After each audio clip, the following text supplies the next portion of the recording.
My guest today, Melissa DeMarie, is a certified whitewater kayak coach, international guide, and founder of California Watersport Collective, a paddle sports school offering instruction and adventure programs across the US, Chile, Norway, and Italy. Melissa combines technical expertise with a deep passion for empowering others through outdoor adventure.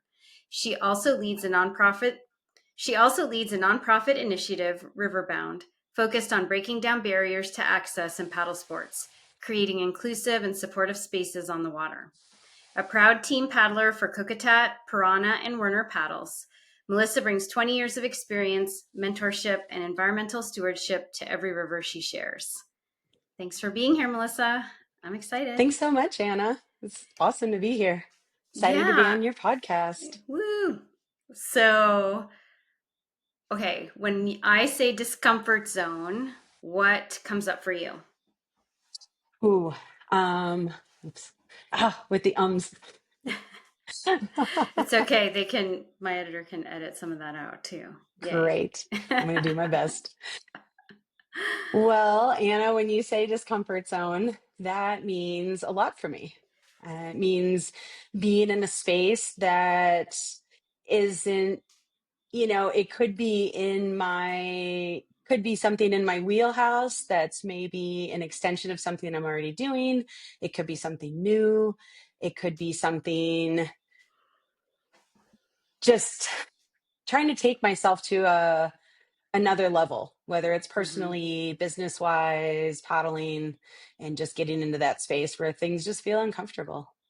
Yeah. Yeah, I hear you. What is your strategy for when things get uncomfortable? So, what I have done over the last few years, again, working in this industry for 20 years, I've learned a lot and I've made a lot of mistakes along the way. Yeah, haven't we all? And Yeah. I feel like through all those mistakes and getting myself into these zones where things do feel uncomfortable has allowed me to really finish something and evaluate what happened and what I can do to move forward in the future. And whether that's a skill, a straight paddling technique, whether it's starting a business, whether it's hmm opening a nonprofit, or whether it's standing on the side of the river trying to decide if I'm going to run a rapid or not. I now have a set of tools. I have a mental flow chart that I use Mm. for everything. I developed it for paddling specifically, and turns out it's something that I can use on a day-to-day basis when I'm moving into a zone that is uncomfortable for me. Yeah, right on. Can you share a little bit of what's in your flow chart? Like, what does it look like? So the mental flow chart that I have for paddling, that I have been able to translate to everything, is the first thing I do is I look at something. I look at we'll use we'll use the river as our example here. I look at a rapid and I find my line. And then from there, I try to name all of my strokes. Okay, I'm going to have to take a boof here. This is going to be a draw. This is going to be this or that or the other thing. And I line it up and I name all the strokes that I would need to make in an ideal world to get down the rapid. So, first part of my flow chart is I ask myself very honestly, do I have the technical skills to run this? Hmm. And if the answer is no, well, the flow chart ends there. Okay. Now I have to Yeah. go back and maybe work on some of these skills to run this. If the answer is yes, then I go into my recovery skills. Well, Hmm. if I get offline and I end up in this hole, do I have the recovery skills to be able to manage that? Is my roll really solid? Can I surf out of that hole? If I get pushed to the left, am I going to be able to deal with what's in front of me? If the hmm answer is no, again, flowchart ends there. I'm going to need to work on this other set of skills. If the hmm answer is yes, then I can go into another important aspect which is what's my team look like? hmm The best paddlers mess up lines, the best paddlers go for swims, the best paddlers get surfed in holes. And so I look at my team. Okay. If where do I fall in that team? Am I at the top? Am I somewhere in the middle? Are they taking me down? And if I'm leading something and people are really dependent on me, and maybe they don't quite have the rescue skills to be able to manage a situation where I ended up in the hole, I couldn't surf out, and now I'm swimming and we're in this canyon. If I feel like they don't have the skills to be able to help me in that situation, not only do I put myself in danger, but now I've also compromised my whole team because Mm, they're counting on me to move downstream. If I look at my, so if I don't feel good about my team, flowchart ends there and I walk around the rapid. If the answer is yes, okay, I got the maneuvering skills, I got the recovery skills, I'm confident in my team, then I can go into things like, how have I been paddling this day? Am I hitting my lines? Am I taking hard eddies? Am I just on it? Am I feeling good about running something harder? Okay. mm, If the answer is like, well, I've been kind of beatering today, maybe I'm not just feeling great. Maybe I'm missing some lines. Maybe I haven't just not paddling great. Then the flowchart ends there. mm, Okay. This is not a time to do something harder. If the answer is yes, then that's where it gets tricky because now I'm going into a zone where now I'm just managing the butterflies. mm-hmm. And okay, I can talk myself through it. I got the maneuvering skills, I got the recovery skills, I got a strong team, I've been paddling super well, but I'm standing there going, oh man. And for me, that's the part that really where I get into that more sort of subjective feeling in that discomfort zone. Like, Mm, how am I going to manage this? How am I going to manage the fears here? How am I going to manage this discomfort? Am I feeling fired up to do this? And mm-hmm. so I've been able to take this mental flow chart that I developed for paddling and apply it to everything else. Whether it's in my business, whether it's in the book that I'm writing, whether it's in starting a nonprofit. And it's really helped me in that discomfort zone to break things down in a more objective way, which helps Sure. me push through these feelings that could be in a more subjective realm. Mm. Yeah, I love that. Thanks for sharing. That's great. Thanks. Yeah, really cool. When you get to the part where you're managing butterflies, is there like a couple strategy you use, whether it's like, I don't know, breathing? I'm just curious because it's great because you have a very strong system that brings you to a spot, and then like the butterflies, I like to remind myself that the butterflies are also my body revving up to do something that's important to me. So, we tend to think of butterfly, well, culturally, I think a lot of it's been communicated to a certain extent that butterflies are maybe bad, when butterflies could also be viewed as like, great, I'm revving up to do something exciting, something that's important to me. So what's your strategy with that? Hey, paddlers and paddler lovers. It's Anna here. And if you're looking for the perfect holiday gift this season, skip the gear, skip the gadgets, and give something that actually changes how your favorite paddler feels on the water and off the water.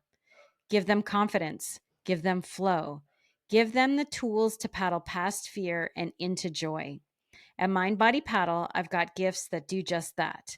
Mental Agility Mastery, my 8-week course to help paddlers regulate their nervous system, align with their natural rhythm, and find confidence in and out of the boat.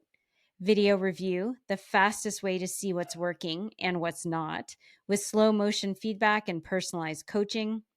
Private coaching, one on one support for paddlers who want to take both their paddling and their life to the next level by building empowering habits in mind, body, and paddling. Or private instruction, a full day on the water with me designed just for them, plus video review and follow up coaching to lock in new skills and confidence. Whether you're shopping for a beginner who's just finding their balance or an intermediate boater ready for their next breakthrough, these are gifts that keep giving all season long. And here's the best part: you can grab a Mind Body Paddle gift certificate and let them choose their own adventure for 2026. So forget the socks, give courage, clarity, and confidence instead. Head to mindbodypaddle.com and make this holiday one they'll never forget. Because the best gifts don't just wrap up nicely, they ripple through every adventure to come. Well, I'm pretty dedicated in my yoga practice. And Yeah. so I can draw on a lot of things that I do in yoga, which is a lot of it's about breathing. Yeah. And that is very easy for me because, again, that's going back to something that for me feels really concrete and more objective. I'm like, Mm. okay, I can breathe and I can slow my breathing down, which is going to slow my heart rate down. Yeah. And it's going to allow me to breathe through it instead of just residing right here feeling tense, because we all know Sure. that if we go into a rapid or we go on the river and we're feeling tense, we're not going to paddle as well. We're not going to feel as flowy, and sometimes we're not going to be able to make those moves. And so that's the first thing that I do is I just close my eyes for a moment, breathe, try to slow my heart rate down. And then the other thing that I remind myself is exactly what you said. Those butterflies are good. Mm-hmm. Those butterflies are what reminds me that this is something challenging. This is something, you know, potentially dangerous, whatever we're looking at. There is, if we have those butterflies, oftentimes it's because there is an element of risk in what we're doing. And for me, taking that, and I have a few different mantras and things that I tell myself when I'm feeling those Uh-huh. butterflies. And instead of telling myself, okay, I have these butterflies, it's because I'm really nervous. Because you get the butterflies when you're excited and when you're really nervous. So I Mm-hmm. just tell myself, you just have butterflies right now because you're really excited. Right. And sometimes Yeah. I will say that to other people that, we're sitting in the eddy or at the scout or floating into something. Oftentimes I'll turn around and I'll look at the person behind me and just have a big smile and say, are you really excited about this rapid too? And that often gets a smile back in response, which is helpful for me because I like Mm. looking at people that are smiling when Yeah. I'm nervous. And for me, just vocalizing that really helps to concrete it in my psyche. That, Mm-hmm. okay, you have butterflies, it's because you're really excited. You've Mm. gone through your mental flow chart. This is where you should be. You're completely capable of doing this. This is in your realm. You have the skills to do it. You have a great team, and you have butterflies because you're so excited right now because you're gonna have so much fun in this rapid. You're gonna get to the bottom. You're gonna fist pump. You're gonna high five your friends. You might shed a tear because it was really exciting. Yeah. And for me, I find that the more that I can vocalize things, the more I can make myself believe it, because Right. words mean things. Mm-hmm. And by Yeah. saying them out loud, and even in the morning when I'm setting my intentions for the day, I used to do it silently, and now I Mm-hmm. say it out loud. Mm. Okay, these are my intentions for the day, for the year, for the next 10 years. Yeah. I get those words out there, and I find that helps me a lot. My last Yeah. thing that I do when I am ready to peel out, I get into my predator mentality. And I talk to my students a lot about predator versus prey mentality on the river. And I talk about, okay, in nature, prey, they have eyes on the sides of their heads, they're reacting to their environment, they're being reactive. Predators, eyes in the front of their heads, they're proactive. They're chasing down their prize, they're chasing down their target. And so with my students, I remind them that we are in nature, but because we're humans, we have a choice. We have a choice on whether we're going to be prey or whether we're going to be predators. And again, saying this out loud. I have my spirit, my inner spirit predator, which is a silverback gorilla. And Yeah. I've seen it come out actually. yeah. And I like to make that sound in the eddy or floating into Right. something. I'll get a really strong stance and I'll go and I'll do it, and I'll get that, that really guttural sound, being able to, I had the privilege of seeing gorillas in the wild years ago on the border of Rwanda and Uganda. Mm-hmm. And when the Silverback turned and looked at us and did that, the fear, the absolute visceral fear that caused in my body was unparalleled. And it was after that day that I decided that was going to be my inner spirit predator, because nothing messes with the Silverback. And so I do that. That's the last thing I do. I splash some water in my face. I make that sound. And if anyone's out there that's been on the river with me, you've probably seen me do it. Um, and I get ready to charge. And I've been able to take all of these things and apply it to everything else in my life. And it turns out it works. Yeah, that's great.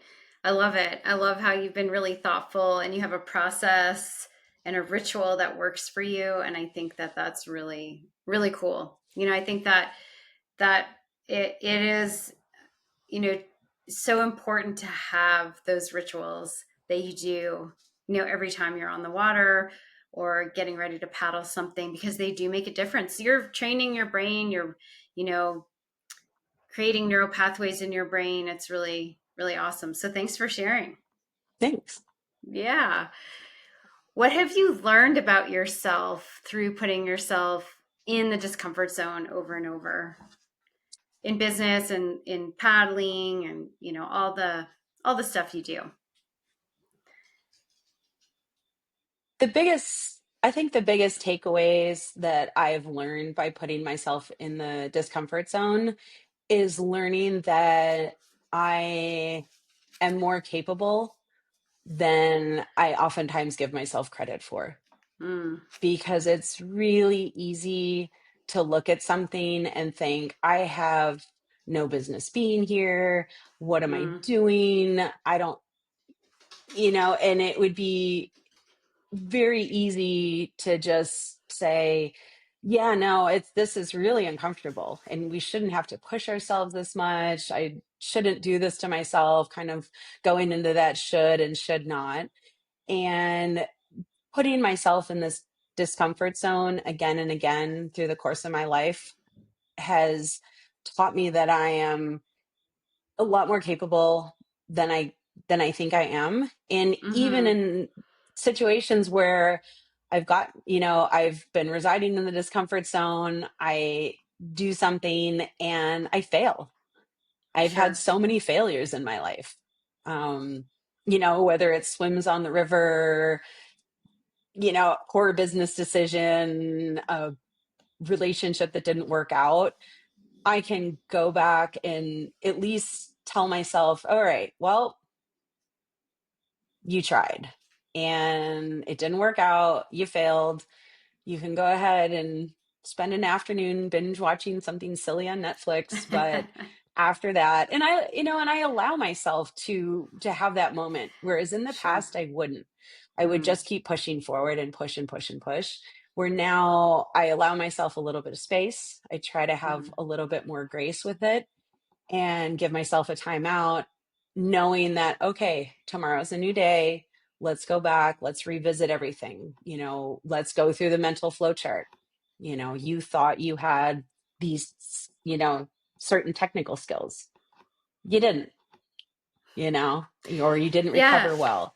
And being able to go back to that initial flow chart and break it down helps me as well to not get as down on myself, because Sure. that is a huge thing in the discomfort zone, is being somewhere uncomfortable, doing something that you were afraid of, and then failing. That Mm-hmm. sucks. And and I think that staying in that space and getting into that spiral of like, see, I knew you shouldn't have done it. That was hard. That was scary. And look what happened. Mm-hmm. And yeah, there's always going to be an element of that, and that's why now I give myself a little time out. Go ahead, lick your Yeah. wounds, have a tea, sit on the couch with your kitties. And I give myself that little pity party for a time period, because Yeah. that's okay. It's okay to try stuff and fail. And so, but what Absolutely. are we going to Yeah. do moving forward?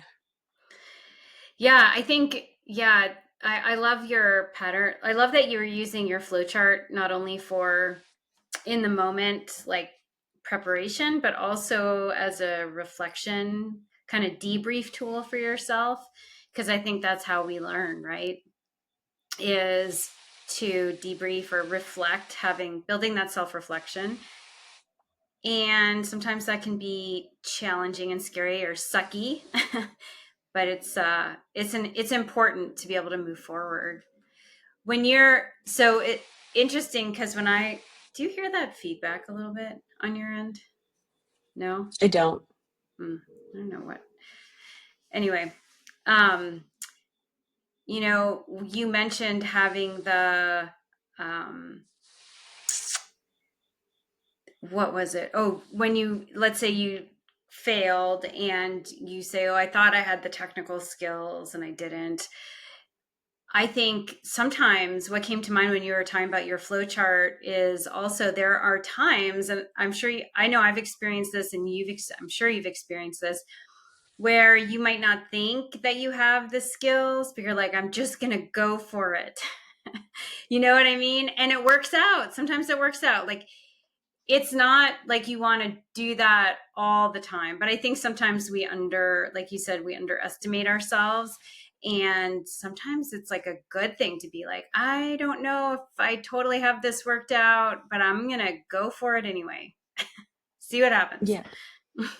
And I think that there's a lot of scenarios that we can do that, especially when we look at the venue, and we look at the risk and more importantly the consequences. Mm-hmm. And so again, going back to the river is a really good example. Looking at a feature, going to surf a feature, it might be really intimidating and scary, and I might get out there and just window shade, but behind it's a giant pool.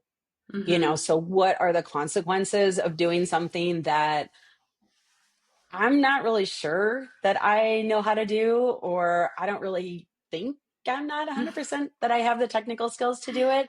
But if I look at the consequences of, making a mistake or utter and complete failure, what are those consequences?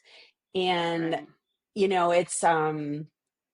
it's a great space to practice that. I had one of my first mentors in kayaking. He used to tell me that fighting fear is a practice. Mm. And just like we practice our strokes, just like we practice yoga, just like we practice anything, fighting those fears and managing those fears is also a practice. And so for me, going into things that are super challenging but relatively low risk, sometimes I like Yeah. to see what is the worst possible scenario in this situation? Okay, the worst possible scenario. Okay, I'm going to surf into this hole. What is the worst possible scenario? I swim. Okay, what are the consequences of that? Well, I feel dumb in front of my friends, but nothing. Right. I'm going to end up in a pool. I'm Right. going to swim myself to shore. Somebody might help me. And Yeah. I'm going to get back in my boat and try again. So really figuring out what is the worst possible scenario, and then following that through to the end, and then Mm-hmm. working backwards. And Yeah. so that's helped me a lot in business as well. It's okay, if I decide to make this new change, or if I decide to step out in this, okay, what is the worst possible scenario? And can I Mm-hmm. manage that if there is utter utter and complete failure? Right. Yeah. And and like, you could also reframe failure as a learning opportunity, but Mm-hmm. the first time we do anything is not going to be our best time, our best thing, like the first few episodes, I think of this podcast, I was so nervous, and then as I've done it more and more, now I think like we're into 80 some episodes or whatever, like I'm so much more comfortable. And I think remembering that as well, that the first time we do something, we may, our skills, in order to hone skills, you've got to do the thing. And at first it's sometimes, it feels clunky or whatnot. And I think the key is to not give up, and like you're saying, like reflect, reframe, like not, what's the worst thing, and looking at it in the big picture. I love, I think there was like a meme I saw on social media. It has like a photo, it had a photo of like planet Earth, and it said something like, the day before you do this thing, and then the day after you do this thing, and like there's no change in the photo of like the planet. And it's kind of like, I think of that sometimes, because we can make a big deal. So on the one hand, I do believe that we each make a difference, and we do affect change, and we are important in our conversations. As you said, words are so important, conversations are so important. And at the same time, if we're, holding ourselves back because we're afraid of failure, I like to think of that big picture of like the earth, you know what I mean? It's going to be okay. So yeah, I love that. And coming back to words are important. I agree. And you know what I've been playing around with a lot lately is words, and also feelings, like really bringing up the feeling. I've been really into this. And I've been working with my students on it, and obviously myself, and it's been really cool to like with intentions, to really feel like the feeling of what, if that intention or goal or whatever were to like totally come to be, if everything I wanted to accomplish I accomplished, like what would that feel like? It's been a cool experiment. Yeah. I like it.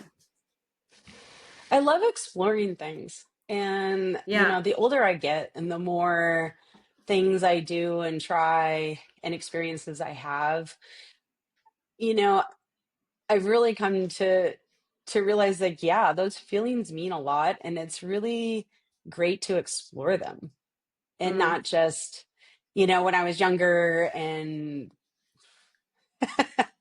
a little bit more rambunctious and wild, and if I had these feelings that just seemed too feeling-y, I had Yeah. this, just no, it's true. I had this instinct to just like bury it, and Mm. especially, and it, being a woman and always with the boys, and they're not so great at feelings, or at least talking about their feelings.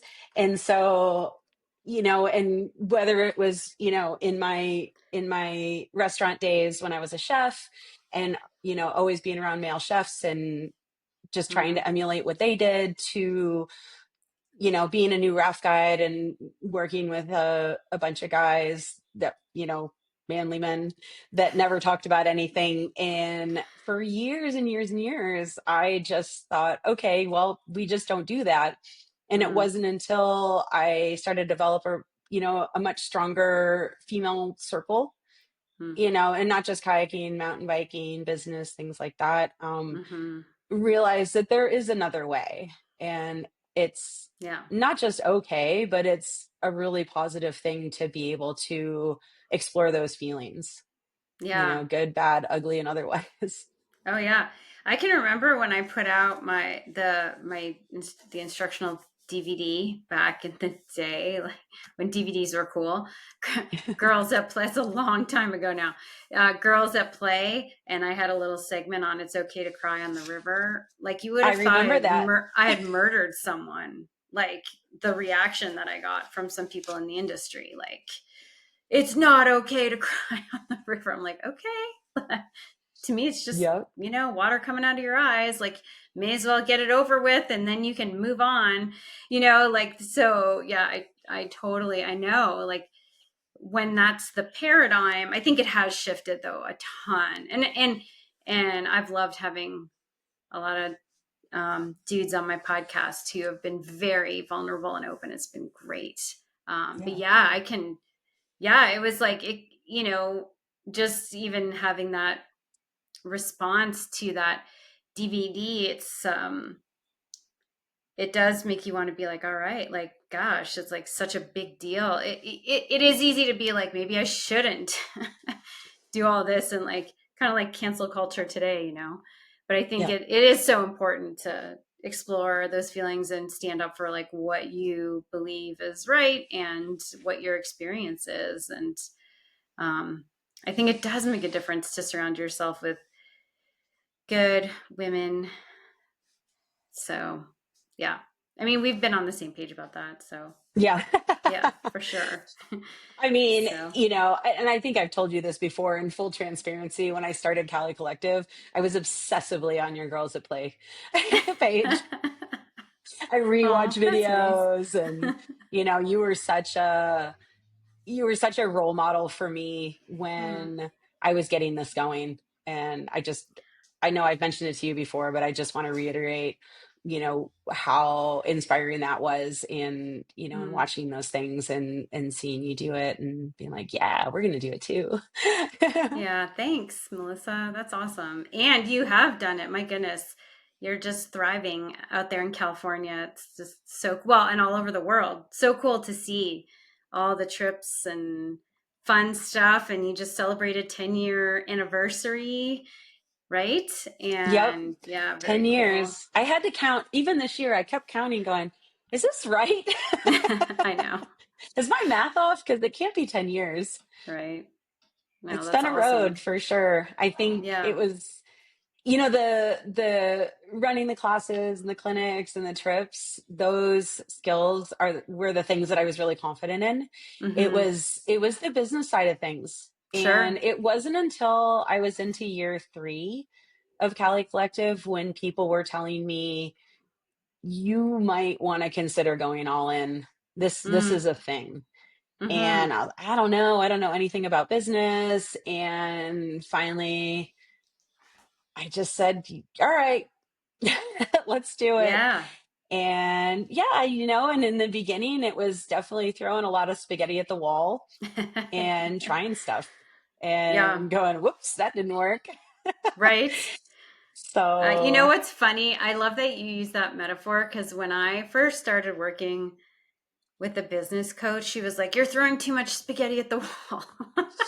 She totally said that to me. She's like, "You have too many things going on. You need to like whittle it down to, when I think about it now, it's crazy." But she was like, "You have like more than 12 programs." And it's true. Like, what was I thinking? But I don't know. I just had this mentality. It's like, all right, is this going to work? Is this going to work? Should I keep this? So, yeah, I can relate to that for sure. yeah, you gotta try. And, one of the most fun things about, Cali Collective, and not just running the classes and the trips and things, but the thing that I've really enjoyed is learning how to run a business Mm-hmm. and in figuring that stuff out. And so the research and the coaching and for me, that is a huge discomfort zone. It still is. Right. I still don't feel like I don't know what the heck I'm doing. Yeah, I hear you. The thing that I'm really confident in is it's a great product. I know for a Right. fact when people get on the water with us, when they come on a trip, they come out of the country, or they do a day class on the South Fork, I know that it's a great product. I know that I Mm. have a super high quality coaching staff. I know that our gear is great, the venues are great. And if it's, we got food and lodging, I know it's going to be great. So that helps get me through, kind of going back to that mental flow chart and the discomfort zone. It's like, okay, I have the technical skills to run this. I have the recovery skills. I can do this. And Mm-hmm. then when I'm looking at these pieces of running a business, understanding a budget, understanding, Right. insurance and permits and So workers much. comp and all. I mean, it's a lot. And in Vehicles. California, Yeah. it is not hard being, Yeah. or it is not easy being a small business. There, Mm-hmm. the deck is, the odds are stacked against you. Mm. And so every day it's like, okay, I'm going to do this again. Yeah. Yeah. I hear you. It is a lot. It is a lot. What is your, um, like, I'm curious, what is the biggest thing you've learned about business, or, yeah, what is like What is something that you wish you had known about running a business that now you know that you would share with like maybe someone listening, for instance? Is there like one thing that comes to mind that you're like, man, I wish I had known that? I think one of the biggest things that I've learned is that risk is okay. Mm, There's going to be an element of mm-hmm. risk, and that's okay. Yeah. And in understanding, going back to understanding, venue and consequence, um, understanding that this is going to be a risk and you don't have to be, for me personally, quite as conservative business wise as I was. I Mm, think that I could have made better decisions early on, being a little bit more comfortable taking risks. mm, Um, I definitely held the reins in pretty tight, especially in the early years, because one, I don't I don't come from money. mm-hmm. Um, Everything I have in my life, I've had to work super hard for. Yeah. And so when it came time to really go in on starting a business, I think maybe taking out a loan in the beginning would have been okay. Um, Mm-hmm. Maybe spending a little bit more money on this or that would have been okay instead Uh-huh. of holding the reins in so tight because I was afraid. I was essentially Yeah. afraid of surfing Sure. out into the hole. It Yeah. was like, well, what if? And it's like, well, you figure it out. I understood. I think the thing that I wish I understood better in the beginning was budgeting. Mm, yeah. I've Me always too. been good on my personal budgeting because, again, not coming from money, and then also to working seasonally on the river as a raft guide, safety kayaker, photo boater, Yeah. and working from season to season. I was always really good at budgeting, but I think what I thought was good at budgeting was more just like, okay, I'm going to hang on to everything as Mm, tight as I can, as long as I can. right. Where in business, it's not as smart to do that. Well, at least I felt for me. I think that being a little Right. less conservative probably would have Mm-hmm. been a better tack for me. I mean, it's great right now. I don't have debt. Yeah. But I think that I could have grown. There were things that I could have done. I think the other thing that's really important that I've learned was, I think probably the most important thing, I would put this above risk, is learning that I don't have to do everything myself. Yes. There are things that people Yeah, I know still how to struggle. do, Yeah. like the website.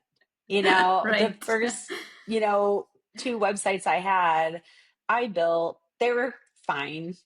Right, right. But, Yeah. the time that it took me to figure out how to do it, to do all the research, and then do like an okay job at something, I could have paid Yeah. someone that knows how to do it.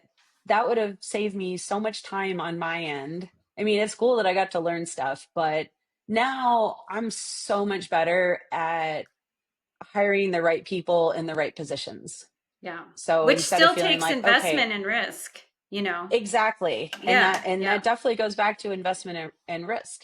Yeah. Right now I have started hiring someone to do the weed whacking around my property because, yes, I can do it myself, but is that a good use of my time? And so Sure. now I'm a lot better at breaking everything down financially. Mm-hmm. And I look at, okay, what does it cost to hire someone per hour to weed whack my property versus what is my hourly? Like, what is my Mm-hmm. value? Right. And if I look at it which takes, again, that subjectivity out of it, if I look at it from a pure financial standpoint, it does not make any sense for me to do the Yeah. weed whacking on my property because that's taking away from the thing that I should be doing, which is my job.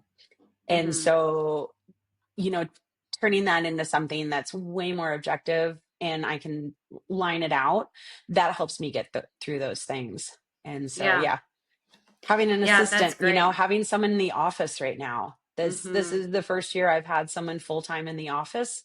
Yeah. Holy crap. For a job Yeah. that's really trainable. Right. They can answer the frequently asked questions. They can book clients. They can do all those things where now I'm freed up to do all my project work. And what I can actually do is grow my business, grow the nonprofit, um, Yeah. get more into the 501(c)(3) world, which is really where my passion and my strengths lie, rather Mm-hmm. than getting derailed every single day plowing through on my to-do list. It's called the email bonanza. I've gotten to take that off my list. And Right. now I have just so much more mental space. Mm-hmm. And I feel a lot more free to be able to be creative, because being a Mm-hmm. business owner is all about being creative, right? Mm-hmm. Yeah. And being able to take a moment and explore, okay, what is this risk, and what would this mean if I followed this through to the end? Without Yeah. having that person, I never would have been able to do that. I wish I had hired her so long ago. Right. Yeah, no, I hear you. I hear you. It's thanks for sharing that. And you know what, the other thing I hear, I can relate with everything you said. And one thing that I heard in what you were saying about the risk is also that but part of it is like kind of like, remember we were talking about like the first time you do something, it's not you don't know, and you start growing skills, is like trusting your skills to generate revenue. Like that's the other side of the risk, is that you grow your confidence in being able to generate revenue, when all the time, but especially when you need to. So anyway, that's what I heard. It's Yep. cool. It's a cool skill. Yeah. In a perfect world, I follow this to the letter every time, but the reality of it is sometimes I watch an extra 3 shows because I hear ya. Yeah. It's always a journey, at least for me, for sure. Yeah. yeah, Yeah. And it does take consistency and not giving up. So yeah, yeah. And a passion for it, I think, yeah, having yeah, fun, passion yeah. for it. It's got to be fun Yeah. At some point, at for some point, sure. because No, sometimes, it does. Yes. It's fun. like when Um, I'm missing mm, kayaking trips because I'm working on my kayaking business, not right. fun. When people are texting like, "Hey, Happens. coming down for Upper Cherry," and I'm like, "Cool," and I send them a selfie of me sitting at my computer. Not fun. Yeah, I But, hear you. looking at the end game keeps Yeah. me motivated. There's a give and a take. Although, I have spent years where I've focused more on working, and I'm trying to, well, right now, what's not fun for me is not being able to paddle due to my back healing. That's really not fun. Um, and last year, especially, I'd really challenged myself to do more paddling for fun. And that was great. And I'm going to stay on that track as I come out of this, um, back stuff.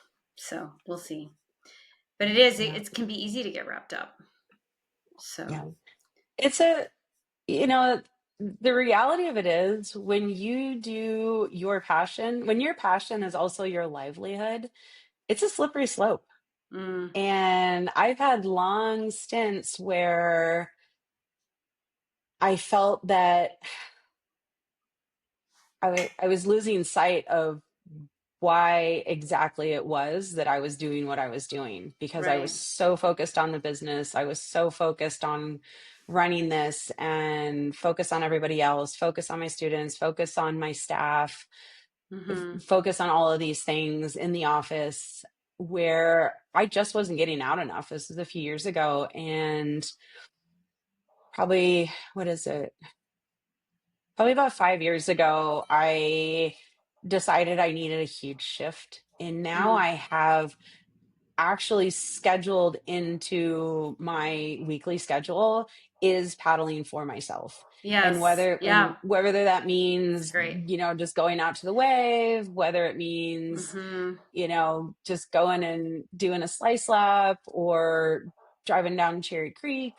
I it is part of my schedule. It is part of my self-care. It is part of my wellness. It is part of my health and well-being, because it's it can be a slippery slope, and Yeah. I never want to lose the joy in what Yeah. I'm doing, Totally. because other than yourself losing it, your clients and students see that. And I think Mm. that a big reason that our students and our clients come back over and over and over again is because they see their instructors out having fun. They ask us, so like, especially the beginners, oh, what do you guys do on, we said something about a day off. What do you guys do on your day off? Oh, we're going to go kayaking. Yeah. And, I had a guest coach a few years ago say, what's really cool about Cali Collective and your coaching staff is that you're all relevant paddlers. You're Mm. all out there pushing yourselves and Mm-hmm. just continuing to get after it. And for me, that's kind of an interesting thing, because one, I'm doing it because I love it and I can keep that joy and that passion and that spark. But the other thing too is that when I'm out, pushing myself and challenging myself and residing in, in that discomfort zone out on, challenging sections of river, is that I can take those tools and that directly translates back to coaching. Yeah. And so when I'm bringing someone on a class 2 section for their first time, and or even just in flat water, and they're like, wow, okay, I have to do the wet exit. This is so scary. I can think like, oh yeah, just on Wednesday, I was on the river and I felt nervous, Mm-hmm. and, Yeah. whether I, relay that out loud, or at least it gives me a lot more empathy and understanding for the people that I'm working with. Like, yeah, I get it. Yeah. I'm still doing it. Yeah. I'm still scared, you know, Absolutely. I had a Yep. student the other day who was so bummed that they swam. And I told her, I go, I just swam in May. Actually, my Yeah. other coach and I swam out of the same hole Oh. at the same time. That's awesome. Yeah. Yeah, exactly. Relatable. That's Hmm. awesome. Yeah. Melissa, do you have a question for me? Um, I think, let me think. I was thinking about this earlier in terms of like you sort of diversifying more. So let me think of Mm, how I want to phrase that. sure. Um, okay. So Anna, I have a question for you. Yeah. Now we're the same age, which is rad. Yeah. We're still Woo, both women in out our there 50s. giving her, Woo woo. having fun on the Yep. river. But I also understand that, right now, a majority of my, joy aside, but a majority of my income does still rely on me being an athlete. Mm-hmm. And I've been in that situation before when I had to have a pretty extensive shoulder surgery, and that Right. was really tough. It was really tough because I realized I didn't have anything else in place just in case the things didn't go well. And also, Mm-hmm. too, I had really my entire identity wound around me being a paddler. And when I felt like Right. that was, quote, taken away from me, I really struggled. And so Mm. now, 10 years later, 2 good shoulders, feeling a lot stronger, a lot healthier. Yeah. I'm still, I still understand that I'm on the other side, and Mm-hmm. that I can continue to be strong, and I continue to get out and paddle challenging sections. I can continue to travel, but the reality of it is I'm still mortal. Don't tell anyone. And and so I've watched you, especially in the last few years, really diversify Mm. yourself and your offerings. And I was wondering, how did you start to make those steps in that sort Yeah. of diversification of you and you as a professional, not just as Anna the athlete and the coach, kayak coach. Yeah. I think, well, it started a while back, and I think I have always, not always. So I started getting interested. Well, let me see. I think I've always had diverse interests. For instance, like yourself, yoga. Yoga has been a big part of my life and routine. So that side of things has been just as important to me as kayaking.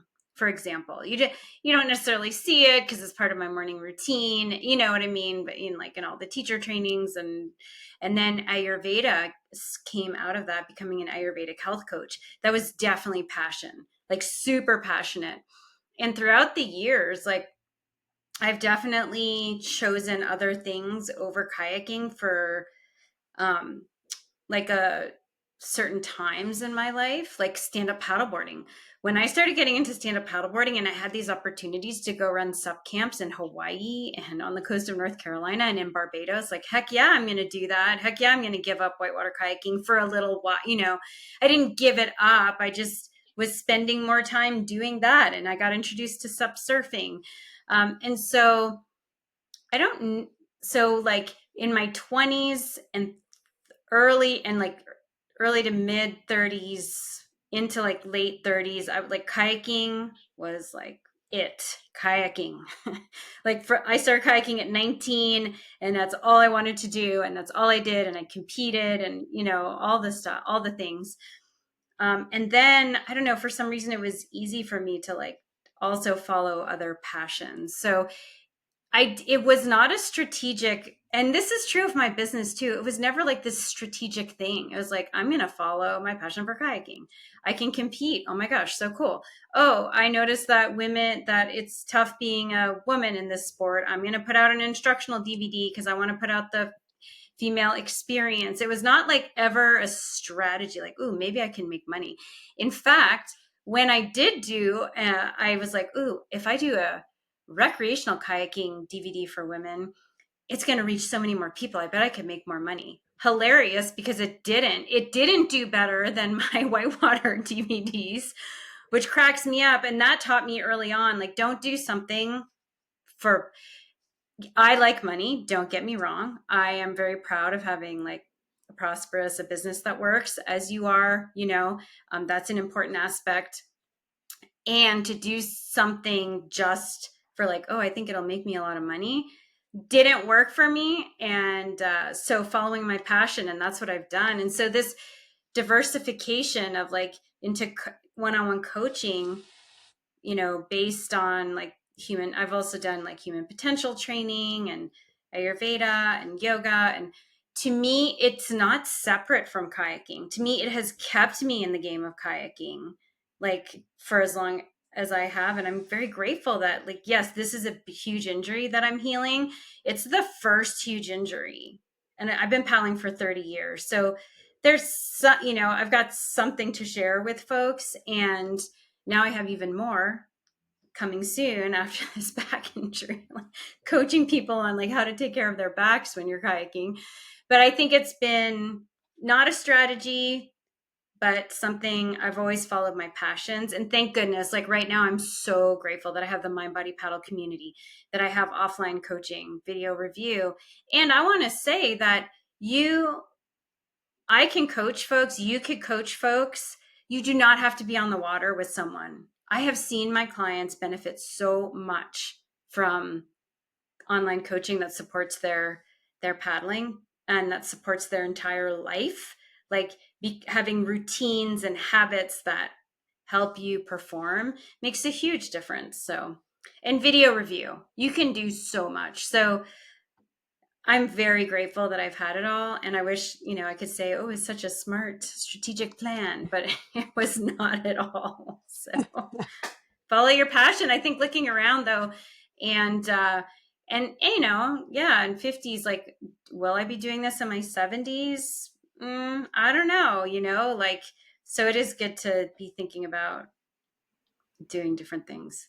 And this podcast, same thing. It was a passion. It was like a calling. I was like, I want to do this. I wish I would like to monetize it at some point. Right now it's a marketing expense. Or I think of it that way in terms of like, if you're looking at budgeting business, because it helps introduce people, this sounds very businessy. Some people are like, what? You think of this as marketing? It's like, well, you've got to, as a business, you've got to be thinking about these things, even though this is very much a passion, this podcast. It also, seeing how it fits into my business is important, because there is an expense of an editor and the software and, all the things. So, yeah. And I think that's what's interesting too, that folks don't see all the back end stuff, which is great when you run a smooth operation. They're like, oh, they make it look easy, or it's great. And there is like a lot that goes on behind the scenes. So, yeah. Long-winded answer to your question. No, that's great. That's no strategy, passion. Kind of like you're saying, throw spaghetti at the wall from the point of passion. See if I can stick it. I mean, that's how I feel, this, so I've been running trips in Chile since 2016 with Cali Collective. And this year I decided that I was not actually going to promote I was not going to promote Chile too much. Last couple years, I ran a lot of trips and it was awesome. But the passion that I have is I love writing. And I started to write a book a couple years ago, and I'm not very far into it. And I really want to get it written. I want to get it to a point where I can take it to an editor. Yeah. And one of the things I realized is that if I keep just doing the trips, which is great because I love them. Yeah. And it's also revenue, and, yeah. In full transparency. Yeah, for sure. But I realized that there's no way that I'm going to get this book written. And this is something that I'm really passionate about. And so I made a very conscious decision for the next few months. So I finish up here on the American pretty soon here. And then we'll head down to Chile in the beginning of October. And I have months before my next client trip. I don't have clients until February. And I bought some land, which I'm really excited about. Congrats. But I wanted to just, thinking about not having a strategy or a plan for that diversification, but focusing on something that I'm really passionate about. Yep. And writing is something I'm really passionate about. I just haven't had the time to do it. And so I decided, I'm just going to set this time aside. Yep. And I let a friend read a chapter that I have written. I have quite a bit done, and 65 pages of journals transcribed. And she said, she goes, you might want to consider polishing this one up a bit, this one chapter, and pitching it and trying to get an advance. And we talked about that for a while, and an agent and all these things. And then I actually decided against that. And not because I don't want to put pressure on myself to get it finished, but I want to go at it at the pace that I want to go. And I feel like polishing one chapter, going through the whole process of finding an agent and pitching it and getting in the advance, almost in a way would detract from that initial passion. Maybe down the line, subsequent books. Yeah. Okay. We have, something to go on, but, I'm giving myself a schedule and a bit of a deadline to have it to a point where I feel good taking it to an editor or a publishing house. But I didn't want to put that extra pressure on myself to go through this whole process first. And I just really want to, especially because this is the first new thing that I'm doing outside of, whether it's my kayaking business or the nonprofit. And I just really want to enjoy this first process, treat it like a job, but also revel in the passion of it. So I get that. So I decided to not have a strategy, have a loose outline, and then just go from there. Yeah, that's great. I look forward to it. Sweet. That's awesome. Okay. Are you ready for rapid fire? I have a bit of a deadline today. Yeah. Oh, wow. It's already one. Yeah, we're good though. We're good. This is like the last little thing. So, okay. Rapid fire. These are meant to be answered, short answers. What's a morning ritual that sets you up for success? If you're inspired by this conversation and you want to apply mental agility and flow to your own paddling, I've got you. Head to mindbodypaddle.com/free offer and grab my free Roll with Anna video series to help you nail your roll on the water and flip the script in your life. You'll also get invites to my free monthly webinars where we go deeper into these skills together. That's mindbodypaddle.com/free offer to get the tools and stay connected. Every morning I get up and I have my same routine. I get up even before my eyes are really open. I throw my mat on the floor and I do my yoga practice. Yeah, From there, I have my tea and I read something for fun, something that has nice. absolutely nothing to do with work or business. And even if I have to launch straight into work right after that, whether it's in the office or teaching, at least I've had a nice, grounding, calm morning to start my day. Yeah, nice. Okay, what's a non-negotiable self-care practice? My non negotiable self care practice is going paddling for myself Mm, once a week. Non great. negotiable. That has to Awesome. happen. Okay, what's a favorite motivational quote, book, talk, or song? The most motivational talk that is actually quite recently, I got invited to a tribal relations workshop Mm, last week, and listening to the tribal elders talk about the history of the mm, tribes in Northern California and the atrocities and the horrible things that happened. mm, And on the flip side, what they wanted to talk about most was resilience and hope and how we're going to yeah. move forward. And that was so inspirational to me. Mm, love it. Okay, what do people get wrong about you?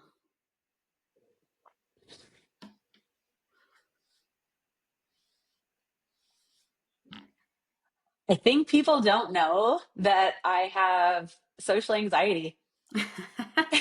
Okay. People It's a think I'm good so one. always comfortable all the time out there, where any of my friends are listening, they know me. They realize sometimes That's I have to awesome. sit outside the party and go, okay, just go in, just go in. So yeah, social anxiety, a little known fact about me that now everyone knows. Okay, okay. Okay, throughout the course of your life, have you considered yourself the underdog or the favored to win? Ooh, the underdog. Okay. Hard moves in easy water or flooding? Hard moves and easy water all the way. Okay. What's a word that describes your comfort zone?